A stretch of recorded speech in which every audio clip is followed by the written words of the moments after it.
Hi everyone, it's now with Next. Before we start the lesson, I would like to ask questions. Have you ever got sick? Or have you ever felt under the weather? And you know how to ask or respond on health conditions? Well, have no worry. We will start to learn about health conditions and how to express or how to ask and respond on health conditions. This is the detail that we are going to learn for today. So let's talk about how to ask and respond on health conditions and kinds of health conditions. Next, about how to use have and or has to express about health conditions. And last but not least, you will also learn about how to express sympathy on someone's health conditions. As you can see here, we're gonna be learn about vocabularies, types of health conditions. And let's see the first one. Sore eye. Sore eye. Toothache. Toothache.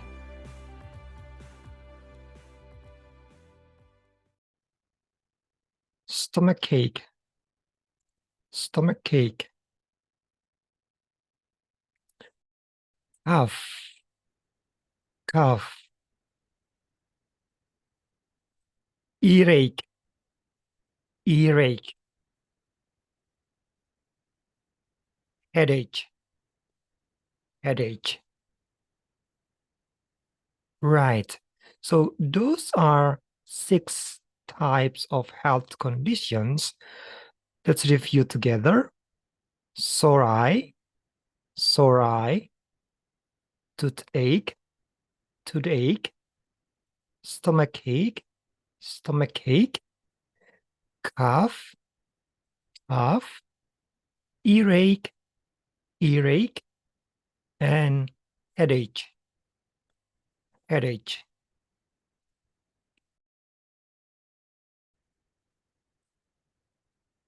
Do you know how to ask and give response on someone's health conditions?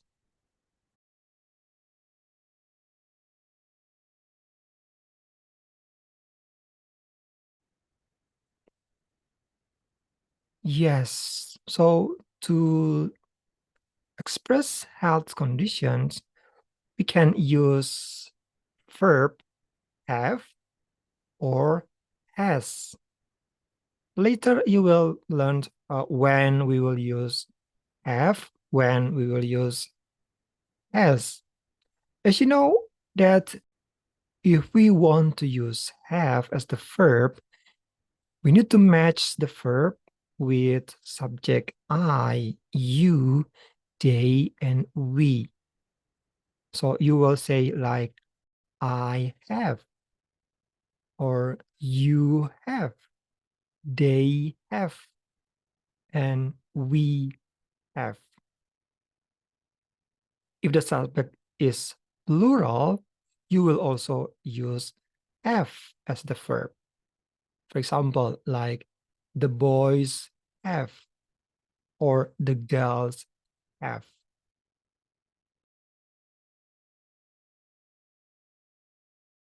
If the subject is she, he, or it, you will use has as the verb.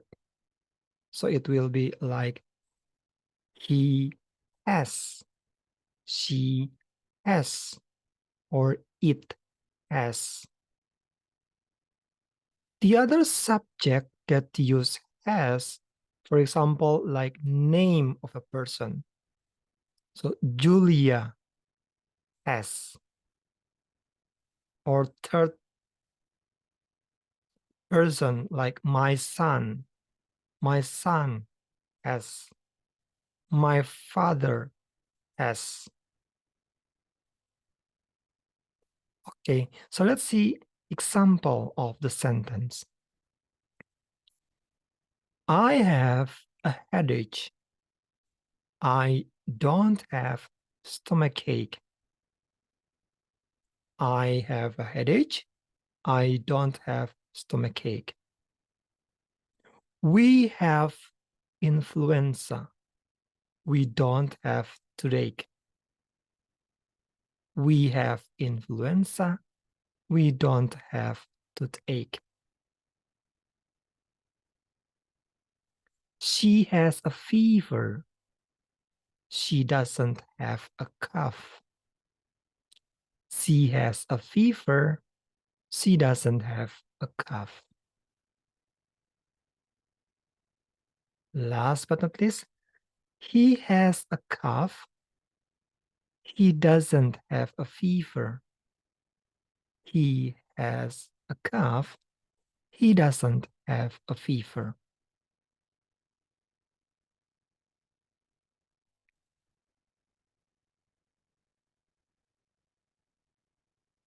As we have learned that has and have can be used to express or to ask as well as respond on health conditions. So as we have already discussed before, we use have or has to express health conditions. So when you ask about someone's conditions, you may say like, what is wrong with her? What is wrong with her? The response will be like, she has a fever. She has a fever. Be careful, like I said, she should comes before should be placed before has. So she has a fever. Next, what's wrong with they? They have sore eyes. They have sore eyes. They should be paired with have. What's wrong with you? What's wrong with you? So if someone asks you this question, so you obviously you should answer by saying I. Okay, so I have a toothache. I have a toothache. Next, what's wrong with John? What is wrong with John? He has a cough.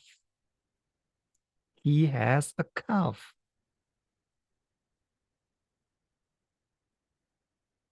Okay, yeah. Right. So this is your exercise. So I want you to make a conversations about asking and responding on health conditions. So basically, you are completing. Okay, you're wanted to complete these conversations based on the given pictures. Okay, you may stop the videos and take a note on the questions and do the exercise later. Then you can move on to the next lesson. Right.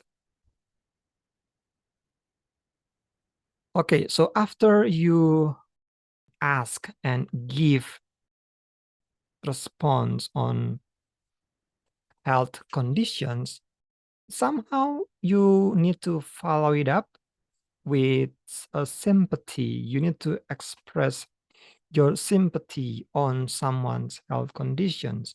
So for example, here, someone's asked you, what's wrong with you? I have a fever. I have a fever. And the expressions of sympathy will be like, Oh, I hope you're okay. So, I mean, your friend responds by saying, well, I hope you're okay. And later, maybe you may say like, oh, thank you. Or you may say like, thanks for your sympathy. Expressing sympathy could be like, I hope you're okay. Oh, I'm sorry. Or maybe you may say, oh dear. That's also fine with it. Or also you may say, I'm sorry to hear that. Or sorry to hear that. You just drop the I'm. So just say, sorry to hear that. Okay. Okay, so these are expressions that you can use to express your sympathy when you know that someone is being under the weather. Okay, so this is about expressing sympathy. We have a letter here, okay? And this letter is from Winda to Mary. Okay, let's see. So there is an expressions about sympathy there. And let's see this letter. Dear Mary, hi, how are you? It's been a long time since we met last month. I heard from Sue that your mother is in the hospital because of heart attack. I hope she will get better soon. Next month, I will come to your city. I hope we can meet and have a wonderful time together. See ya. Love, Winda. Right. So based on this letter, I want you to answer these questions. So there are 7 questions there. So answer these questions based on the letter, based on Linda's letter.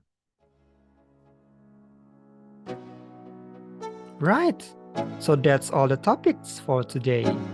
So don't forget to do exercise, and there's a chance maybe you may like this video, and also maybe you can subscribe to this channel. Well, that's all for today. Thank you very much, everyone. Have a nice day, and see ya.